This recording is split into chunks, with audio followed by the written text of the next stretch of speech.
Rafiki mpendwa na mtazamaji, Mwenyezi Mungu akubariki kwa kuendelea kufuatilia masomo haya ya mafundisho ya shule ya Sabato kwenye channel yetu hii. Mungu akubariki sana. Leo tunakuja ni somo la Mercredi au Jumatano linalokuwa na kichwa kinachosema mifano ya imani. Jana tulisoma imani si hisia. Tuliona imani ni nini na imetupasa tufanye nini katika imani. Leo ni mifano ya imani. Tutaomba. Asante Mwenyezi Mungu kwa kuendelea kutushimamia na kwa kumshimamia yule mtazamaji.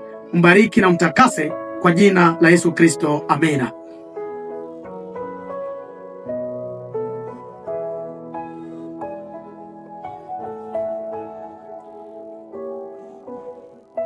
Leo mifano ya imani. Rafiki mpendwa, asante kwa kuendelea kufuatilia mifano ya imani. Kumbuka katika somo la juma hili ni kuwa na imani. Unastahili kuwa na imani. Leo wanatupa mifano ya imani. Tunatakiwa tuwe na imani ya namna gani? Hiyo ndio kichwa kikubwa ambacho, somo kubwa ambalo tunataka kutafakari. Leo tunajifunza Waebrania 11.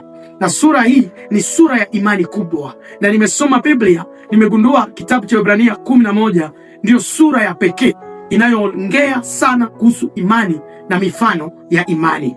Unapoisoma, na wanatuambia rafiki mpendwa uweze kuisoma yote, sura yote kwa sauti kubwa, utaelewa imani ni nini. Na ili uelewe imani, upate mfano ya wale waliokuwa na imani, chukua kalamu, chukua na karatasi, andika mfano wa kila mmoja, andika kila shujaa wa imani ambaye anaelezwa katika Waebrania 11. Sasa watasema soma tena aya ya kwanza, utaelewa imani maana yake ni nini.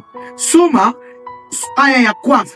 Ni kitu gani unahitaji leo ambacho bado huwezi kukiona? Kile ambacho unahitaji, namna tuliona imani ni kuwa na uhakika wa kitu ambacho haujapata leo, kile unachokitarajia. Sasa swali ya msingi, unatarajia nini katika somo la leo? Katika Ibrania 11 aya ya kwanza, imani ni kile tunachokitarajia. Una uhakika wa kile ambacho unakitarajia, hujakipata, lakini una uhakika kwamba umekipata. Una uhakika wa nini? Andika. Jambo la pili, kuna maswali sasa ambayo anatuuliza leo. Je, imani ina sehemu gani katika ushuhuda wako binafsi? Jiulize swali hii. Mifano ya imani, Waebrania 11. Je, imani ina sehemu gani katika ushuhuda wako binafsi na katika kuokoka kwako? Swali lingine unatuambia, soma aya ya 3. Utaelewa kitu fulani ambacho Mungu anatuelezea. Mungu alitumia nini katika kuumba? Ukisoma aya 3 itakuambia kwamba ni kwa imani ndipo tunajua kwamba ulimwengu uliumbwa kwa neno la Mungu.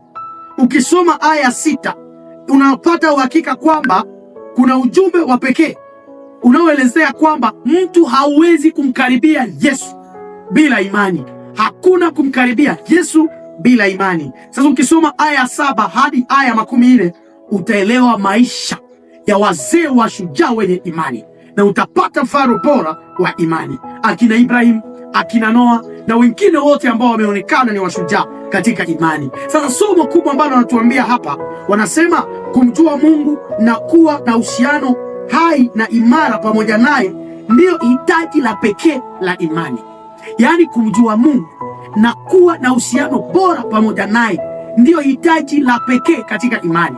Yaani imani usitazamie katika mambo mengine, itazamie katika kumjua Mungu na uhusiano wako wa pekee pamoja naye. Mfano wa imani, Waebrania 11. Na kuwa na imani ni kuwa na uhusiano bora tena wa pekee pamoja na Mungu. Mungu akubariki kwa jina la Yesu. Amen.